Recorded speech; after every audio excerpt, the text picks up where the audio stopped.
El siguiente mensaje es predicado por Nathaniel Gutiérrez en la Iglesia La Roca en Arequipa, Perú. Para escuchar más mensajes, visítenos en la página web larocaarequipa.com. Génesis capítulo 14. La palabra del Señor. En aquel tiempo los reyes Amarafel de Sinar, Arioc de Elazar, Kedorlaomer de Elam y Tidal de Goim estuvieron en guerra contra los reyes Berra de Sodoma, Birsa de Gomorra, Sinab de Adma, Semeber de Seboín y el rey de Bela, es decir, de Zoar. Estos 5 últimos aunaron fuerzas en el valle de Sidín, conocido como el Mar Muerto. Durante 12 años habían estado bajo el dominio de Kedorlaomer, pero en el año 13 se rebelaron contra él. Al año siguiente, Kedorlaomer y los reyes que estaban con él salieron y derrotaron a los refaitas en la región de Astarot, Carnaín. Luego derrotaron a los susitas de Ham, a los emitas de Sabe Kiriataim y a los Oreos en los montes de Seir hasta el Parán, que está cerca del desierto. Al volver llegaron hasta en Mispat, es decir, Cades, y conquistaron todo el territorio de los amalecitas y también en el de los amorreos que vivían en la región de Hasezón Tamar. Entonces los reyes de Sodoma, Gomorra, Adma, Seboín y Bela, es decir, Zoar, salieron al valle de Sidín y presentaron batalla a los reyes Kedorlaomer de Elam, Tidal de Goim, Amrafael de Sinar y Arioc de Elazar. Eran 4 reyes contra 5. El valle de Sidín estaba lleno de pozos de asfalto. Y cuando los reyes de Sodoma y Gomorra huyeron, se cayeron en ellos, pero los demás lograron escapar hacia los montes. Los vencedores saquearon todos los bienes de Sodoma y de Gomorra, junto con todos los alimentos, y luego se retiraron. Y como Lot, el sobrino de Abraham, habitaba en Sodoma, también se lo llevaron a él con todas sus posesiones.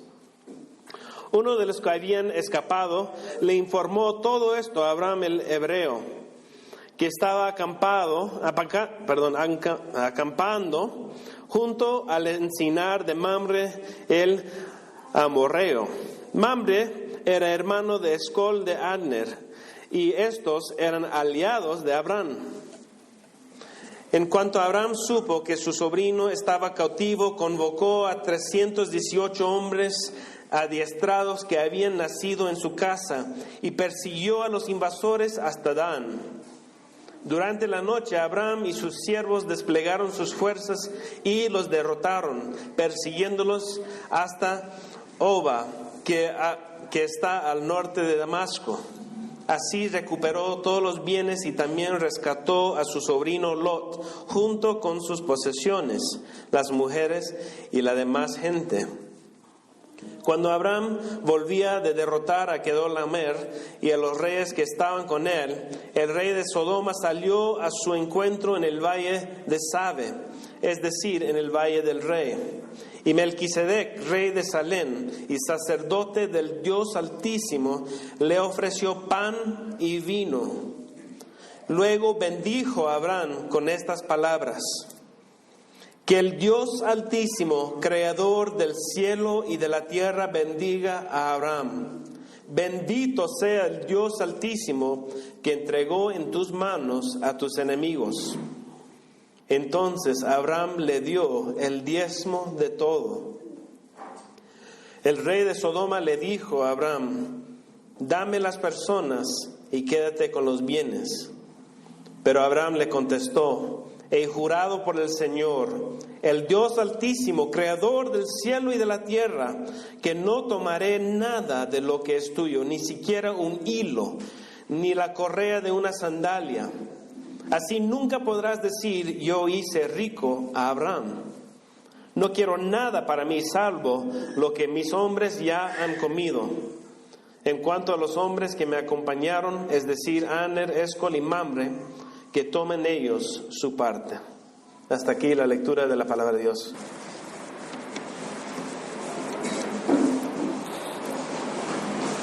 Vamos a orar. Padre, te damos gracias nuevamente por tu palabra. Te damos gracias, Señor, porque tú eres nuestro Rey soberano. Eres el que provee por todas nuestras necesidades, pasados, presentes y futuros. Y Padre, en esta mañana queremos aprender de tu palabra, lo que nos tienes que enseñar, y queremos ser receptibles, Señor. Queremos que abres nuestro entendimiento, nuestros ojos, nuestros oídos para escuchar y recibir tu palabra. Cambia nuestros corazones, ayúdanos, Señor, a ver el precioso mensaje que tienes para nosotros en esta mañana. Habla por medio de tu siervo, porque te lo rogamos en el nombre de Jesús. Amén. En 1998 estuve en la ciudad de Huanta, Ayacucho, yendo a la iglesia con un amigo que se llama Frank y dos amigas, Mariela y Maruja. Estaba enseñándoles a tocar guitarra y de repente habían 15 soldados alrededor nuestro. ¡Documentos, documentos!, nos decían. Era la leva, que en esos tiempos era la forma en que el ejército agarraba a cualquier persona y lo ponía en el ejército, en el cuartel, a la fuerza. Estábamos con mucho miedo y había una camioneta ahí listo para tirarnos adentro y llevarnos al cuartel. Y en eso les dije a mis amigas, por favor, que estamos a una cuadra de mi casa, llámale a mi papá. Y en ese momento dijeron, es el hijo de don Gerardo. Conocían a mi papá porque mi papá era un conocido en esa ciudad. Sabían que nosotros éramos americanos. Entonces, inmediatamente nos dejaron, se metieron a su camioneta y se fueron. En ese momento, lo que me pasó a mí no fue porque era muy bueno en el razonamiento, no era porque era muy fuerte y les asusté, era porque alguien estaba detrás mío, mi papá, y ellos le conocían y temían a mi papá. Mi papá estaba en control de esa situación. Yo salí de servir en el cuartel por esos años porque tenían temor y había otra persona detrás de mí. Y en esta mañana vamos a ver una historia un poco parecido de un hombre que tuvo una gran victoria en su vida. Vamos a ver cómo Dios le muestra que esta victoria vino por su mano y no la mano de este hombre. Vamos a ver cómo deberíamos también nosotros vivir cuando estas cosas nos suceden. ¿Ya? En toda la Biblia, este pasaje es el primer pasaje, las primeras instancias en que leemos acerca de una guerra formal. Es la primera instancia también en que leemos acerca de un sacerdote del Dios Altísimo. También es el primer instante en la Biblia que leemos acerca de el diezmo. Hay muchas cosas que están pasando en este pasaje.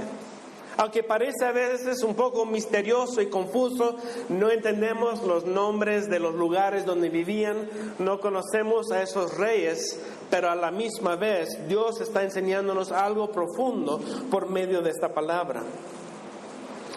No sé si se acuerdan la semana pasada, pero hablamos de Abraham y de Lot. Abraham era el tío de Lot. Y Abraham le dijo a Lot, escoge cualquier lugar que gustes. Y Lot, ¿qué hizo? Escogió el lugar más hermoso en el valle del Jordán. Y se acampó al lado de una ciudad malvada que se llamaba Sodoma. Pero mira lo que había sucedido desde el capítulo anterior y el verso 12 de nuestro capítulo. Dice aquí, y Lot, el sobrino de Abraham, habitaba ¿dónde? No al lado de Sodoma, pero ahora dentro de Sodoma. Lot se había acercado a esta ciudad malvada y ahora está viviendo dentro de esta ciudad. Y Sodoma, el lugar donde él había ido, ahora era una de las partes, una de las naciones que estaba involucrado en esta primera guerra que vemos mundial, digamos, de la Biblia. Y así era esta guerra. Es muy importante que presten atención porque es un poco confuso el pasaje, ¿ya? Pero quiero que traten de entender lo que está pasando aquí, ¿ya? Había un rey que tenía un nombre muy largo y difícil de pronunciar, Kedorlaomer. Él tenía dominio sobre 5 naciones, ¿ya? 5 naciones por 12 años. Dentro de esas 5 naciones habían 2 ciudades, Sodoma y Gomorra, ¿ya? Habían otros más. Y después de 12 años de dominar a estas 5 naciones, Kedorlaomer estar encima de ellos, estas 5 naciones dijeron, estamos hartos, y ya no queremos estar sujetos al rey Kedorlaomer. Entonces en el 13º año, seguramente dejaron de pagar sus impuestos, sus tributos o algo, porque se rebelaron contra el rey. Y en el año que seguía, el rey Kedorlaomer, junto con 3 reyes más, decidió enfrentar a los 5 reyes que se habían rebelado contra él. Entonces, ¿cuántos eran? Eran 4 reyes contra 5 reyes. Pero antes de que empezó esta guerra, Kedorlaomer y sus aliados empezaron a saquear las naciones que estaban, las ciudades pequeñas de los 5 reyes. Pero al final, en el verso 11, vemos que al vencerlos, un poco antes, vemos que los 4 reyes se enfrentan con los 5 reyes, ¿ya? En el valle de Sidín, para una batalla. ¿Y qué sucede? ¿Qué pasa? Los 4 reyes, el número inferior, gana a los 5 reyes, dentro de lo cual estaba Sodoma y Gomorra.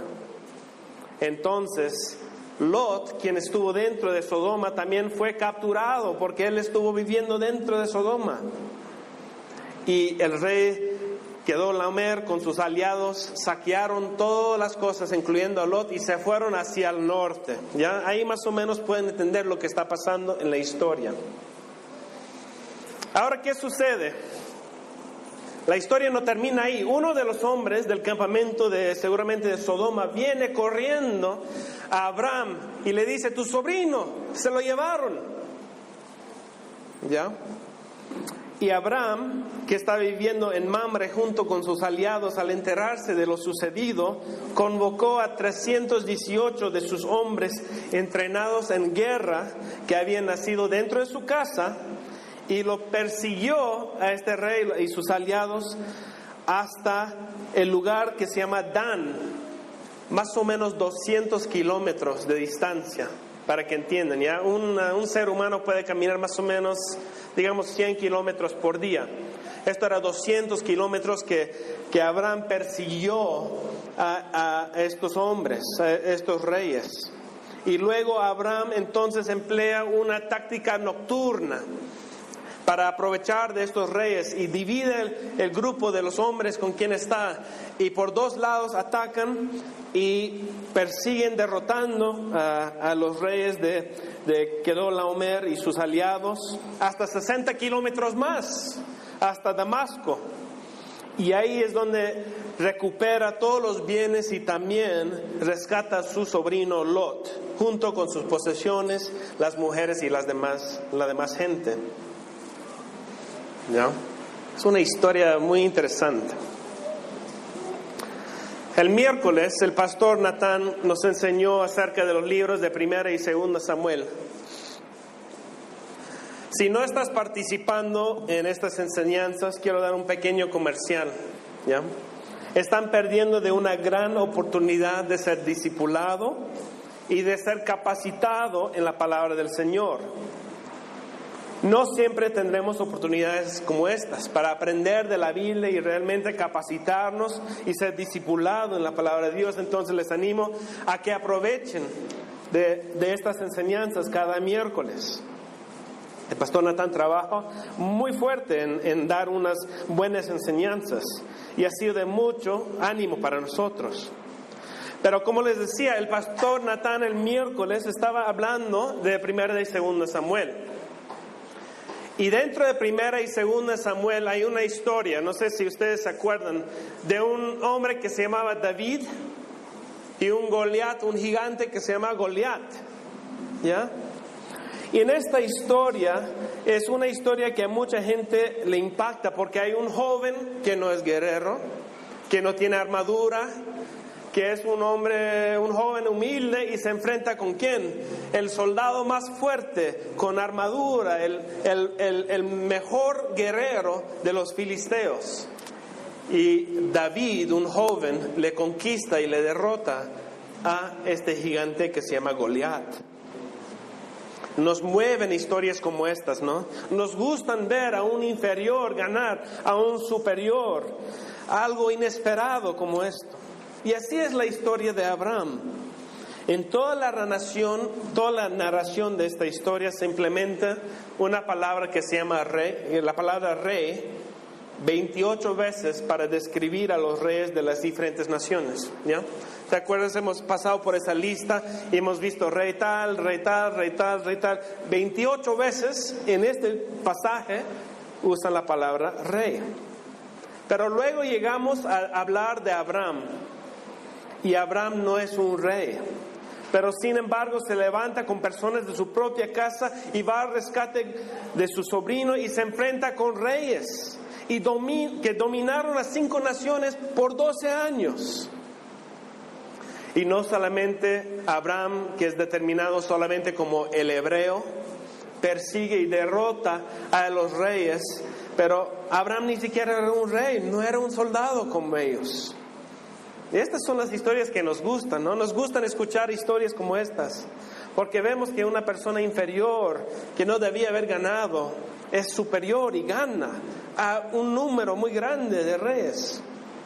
Y Abraham es un héroe en esta historia, ¿verdad?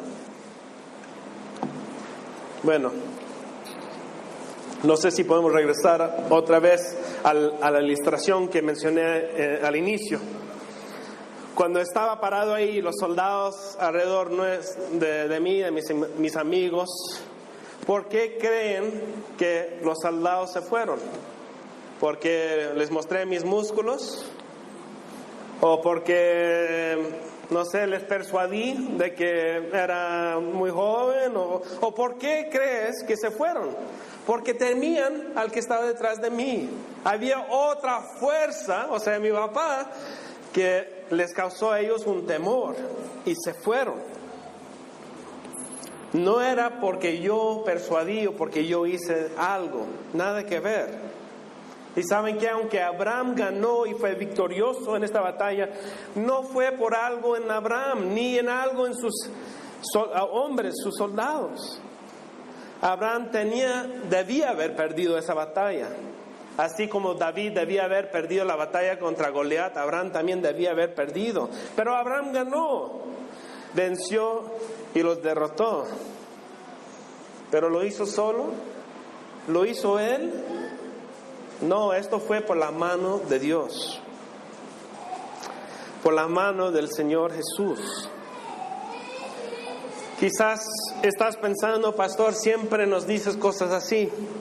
Queremos ver en la Biblia dónde dice esto. Entonces vamos a mirar verso 17 así hacia adelante. Por favor, miren sus Biblias cuando dice Génesis 14, 17. Cuando Abraham volvía de derrotar a Kedorlaomer y a los reyes que estaban con él, el rey de Sodoma salió a su encuentro en el valle de Sabe, es decir, el valle del rey. Y Melquisedec, rey de Salem y sacerdote del Dios Altísimo, le ofreció pan y vino. Luego bendijo a Abraham con estas palabras: que el Dios Altísimo, creador del cielo y la tierra, bendiga a Abraham. Bendito sea el Dios Altísimo que entregó en tus manos a tus enemigos. ¿Lo captaron? ¿Quién fue el que conquistó? Abraham. ¿Pero por qué? Porque Dios le entregó a Abraham en sus manos a sus enemigos. No sé si captaron algo más, pero el rey llamado Melquisedec aparece de la nada. Y Melquisedec significa rey de justicia. Y más atrás dice el rey de Salem, que significa paz, el rey de paz.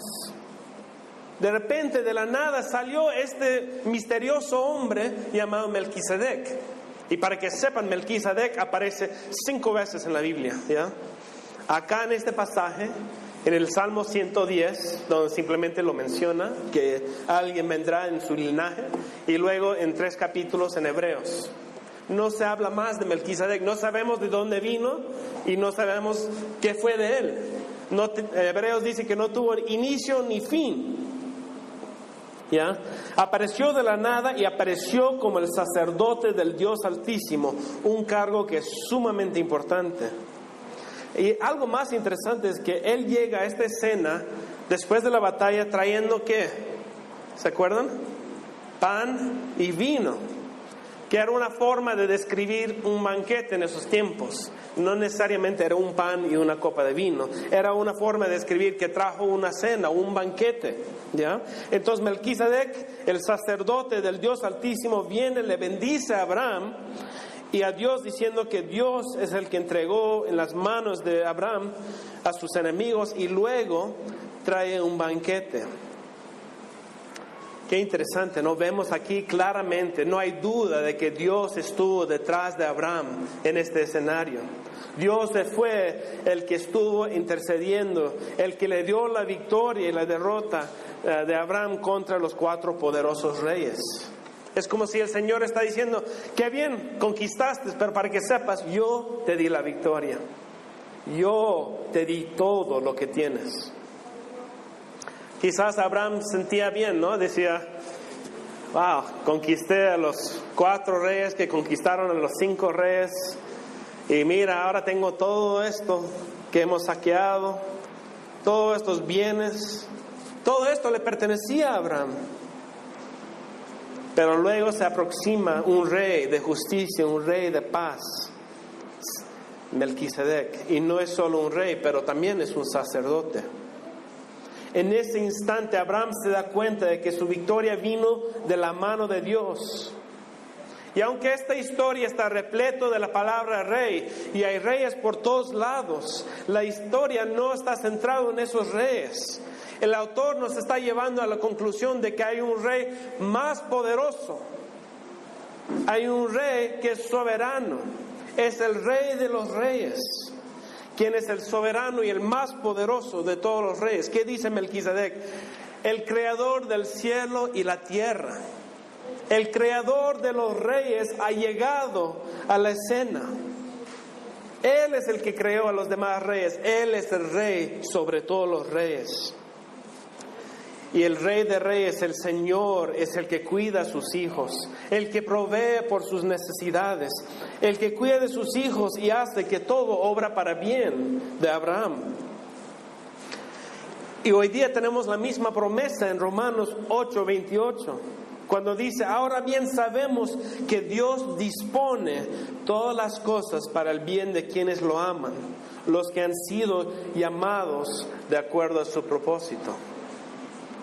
Dios establece, hermanos, todo lo que pasa para el bien de los que lo aman.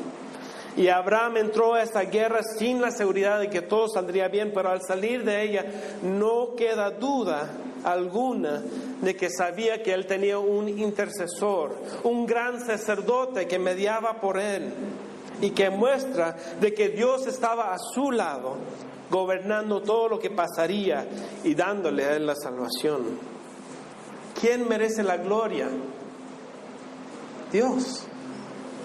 ¿Quién es el victorioso? Es Dios, el rey soberano, el rey sacerdote. Melquisedec muestra que Abraham no hizo esto. Fue el Señor que le dio la victoria, que le dio la derrota contra estos reyes.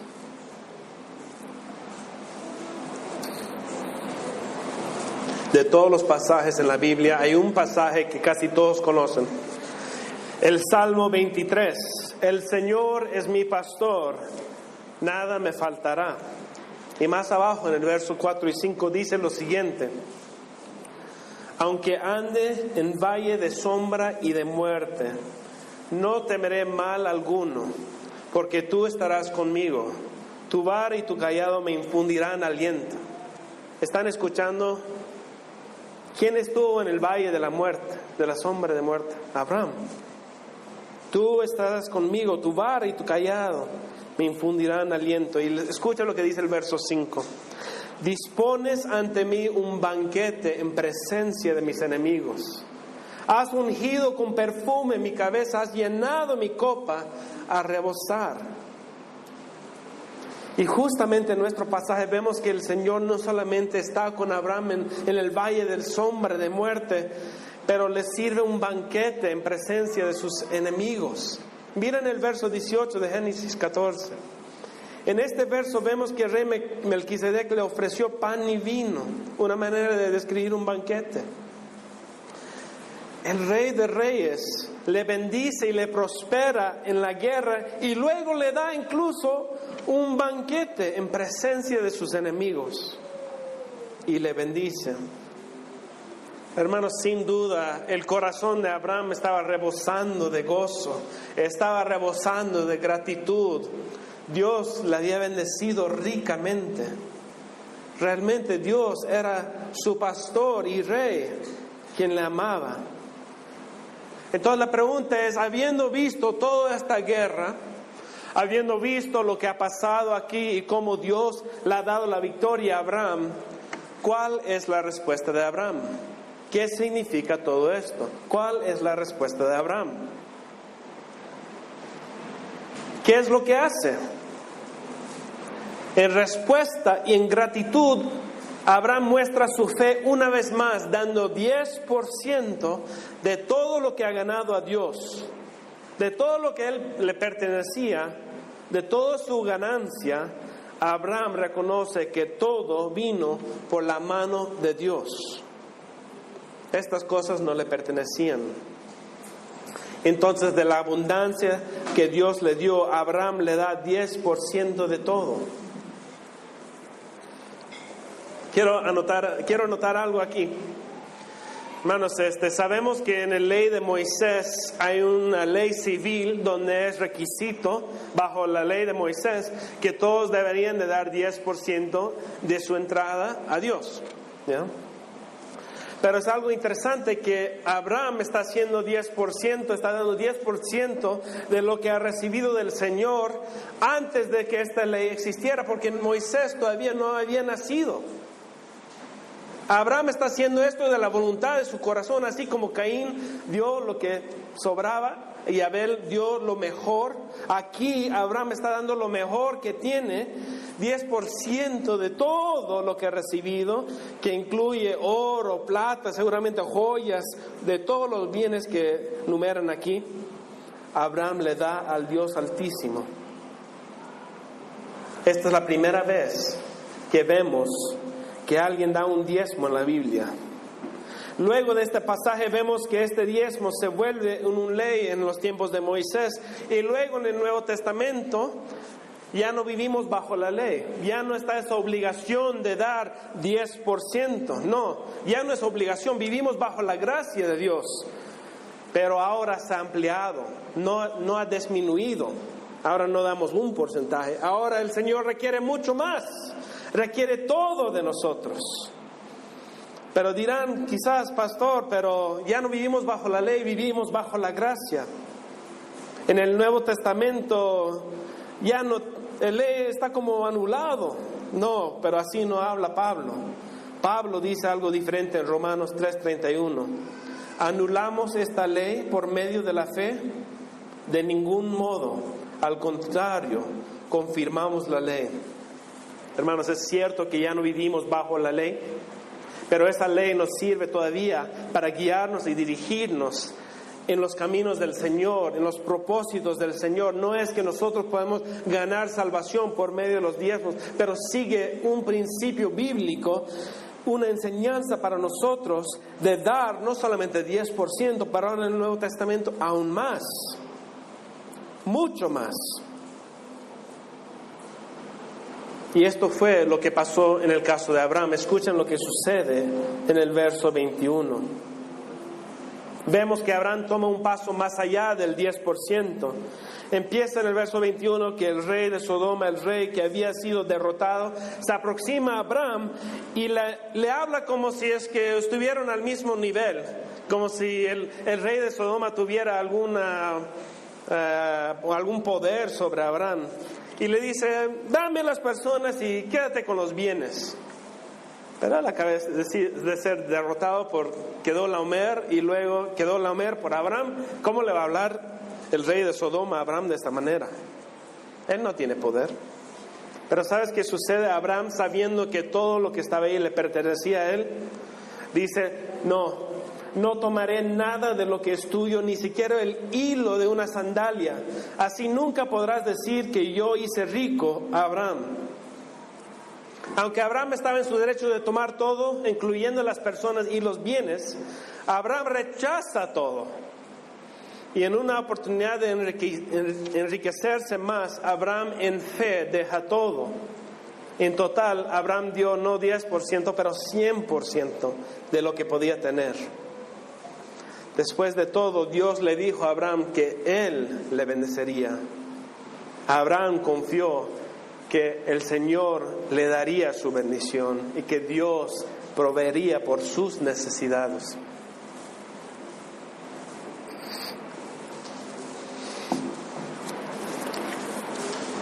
Pastor, ¿qué tiene esto que ver con nosotros? Qué bonita historia de Abraham, pero ¿qué tiene que ver esto con nosotros?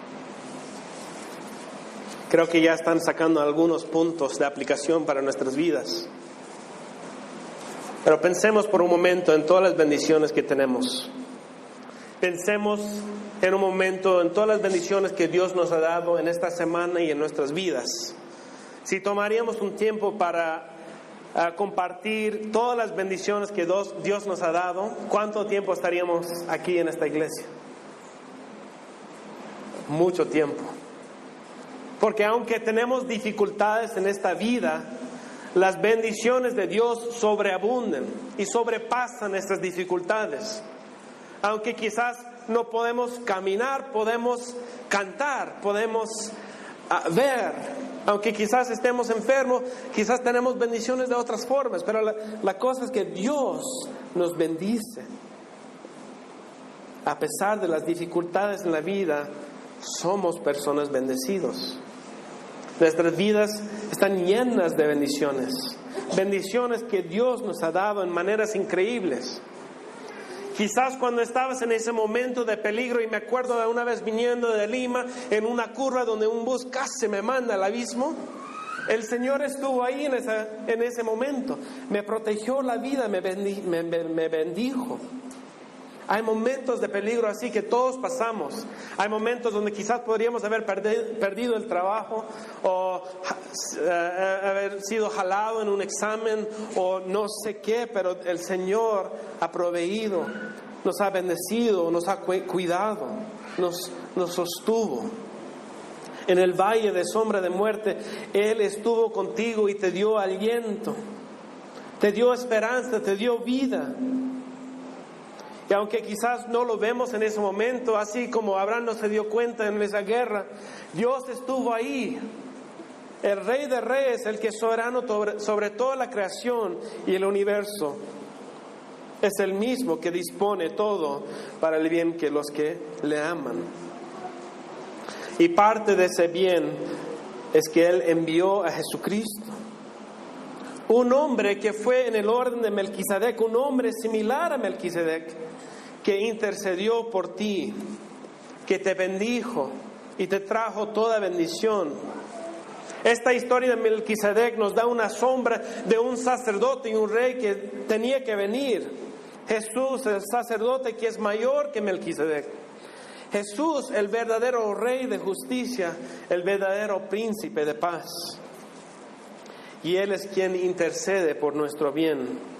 Cuando Satanás quiso llevarnos cautivos hacia el infierno, condenándonos por una eternidad de sufrimiento y condenación por nuestros pecados, Jesucristo intercedió por nosotros, no solamente trayéndonos pan y vino, pero muriendo en la cruz de Calvario, No trayéndonos un banquete físico, pero trayéndonos su cuerpo quebrantado en la cruz, su sangre derramado por nuestros pecados.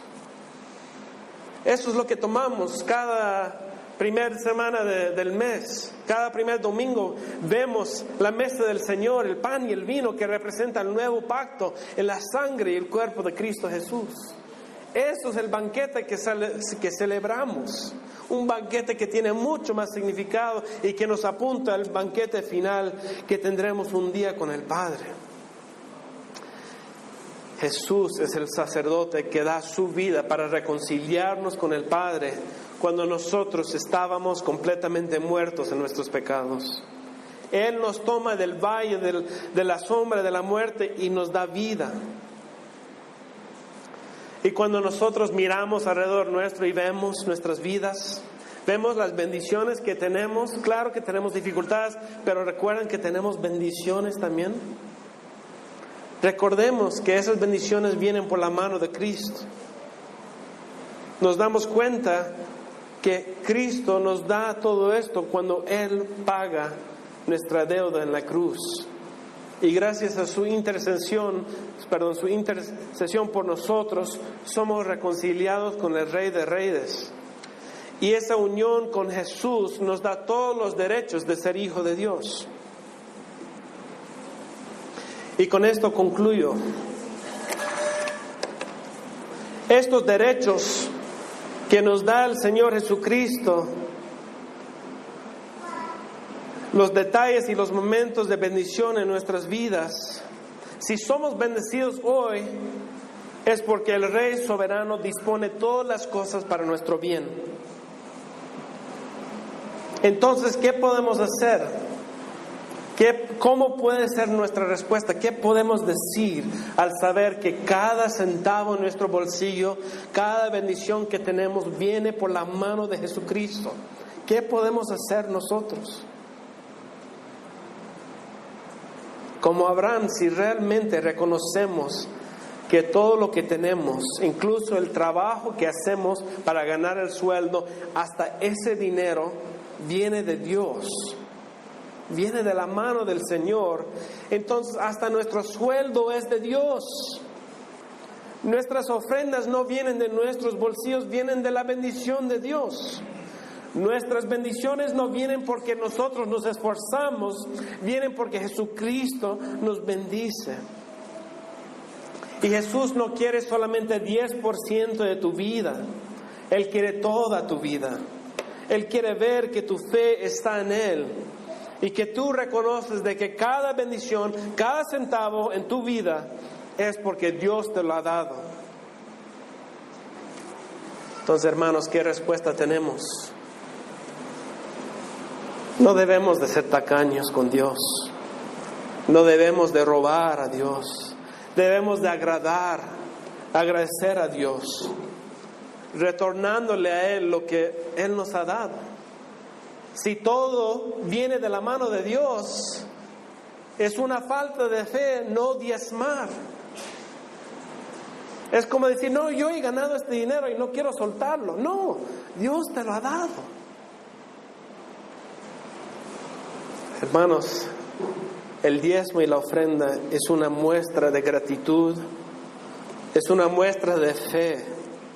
Y el Señor nos dice que nosotros tenemos lo que tenemos por su bendición. Entonces demos gracias a Jesús, porque Él es nuestro gran sacerdote que intercede por nosotros continuamente. Y Él proveerá por cada una de nuestras necesidades para la gloria de Dios el Padre, pero también para nuestro bien. Oremos.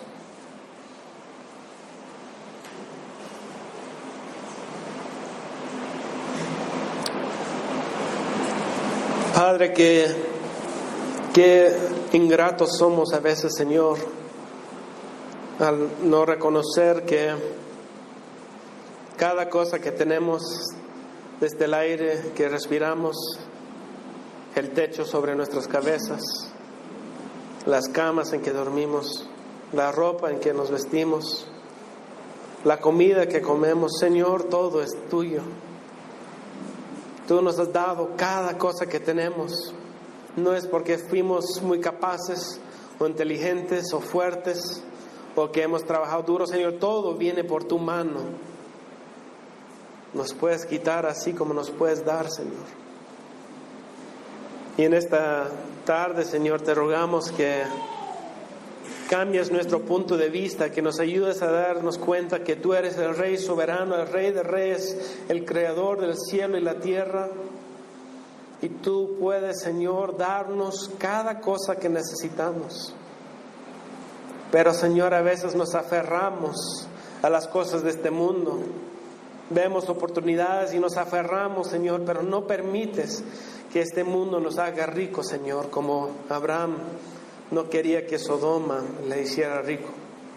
Permítenos, Señor, ayúdanos a confiar en que tú nos puedes hacer, Señor, bendecidos. Tú nos puedes hacer ricos, Señor, en ti.